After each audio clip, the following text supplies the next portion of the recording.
Hey, what's up everyone? This is Jim LaBuda here, and today we are going to take a look at the golf swing of Tommy Fleetwood.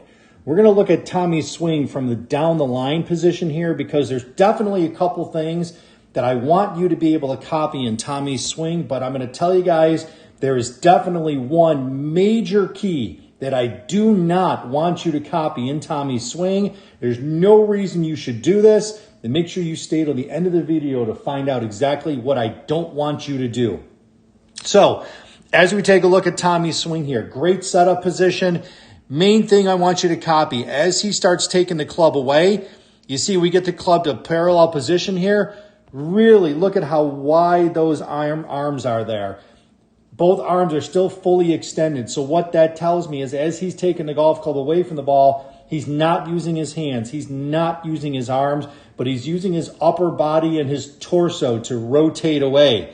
Second thing is if you actually take a look at his lower body here in the hips, they have definitely started to move a little bit based on what that left knee is doing, but he's definitely created separation here between his upper and his lower body. So this is one of the major keys that Tommy Fleetwood uses to be able to hit the golf ball as far and as long as he does. As he continues to the top of his swing, you can see the hips really don't rotate a ton. He's creating a ton of separation between his upper and his lower body, really getting a lot of torque in the swing. As he gets to the top, again, awesome position here. Spine angle stayed really good. Head stayed in a good position. Right arm is probably, it's not at 90 degrees per se. I'd say 90 degrees would be a little bit more here. But again, he's in a real solid position. Now, guys, as he starts into his downswing here, okay, you're really going to focus on the lead side and the left hip there. He really starts to shift into that lead side, really starts to open those hips, shallows the club out really nicely. But, guys, here's the part of Tommy's golf swing that I do not want you to copy. As he starts moving in, okay, we're going to just kind of put a circle around his head here. But more specifically, I want you to look at the visor on his hat and what it does. As he starts moving in the golf swing, look how this really starts to point down.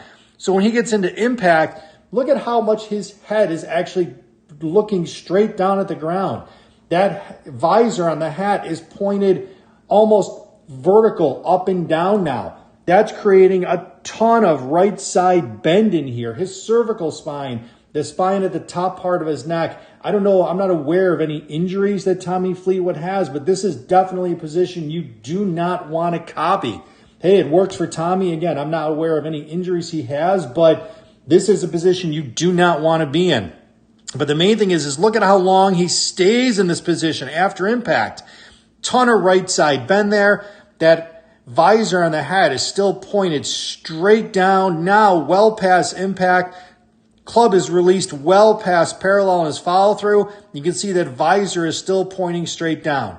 Now, don't get me wrong, Tommy Fleetwood's a world-class player, and there's definitely things you guys can copy from his golf swing. I want you to look at the extension here in his arms going back. Top of the swing position is awesome, but as you start getting down in the downswing, let's try to not copy Tommy's head position here.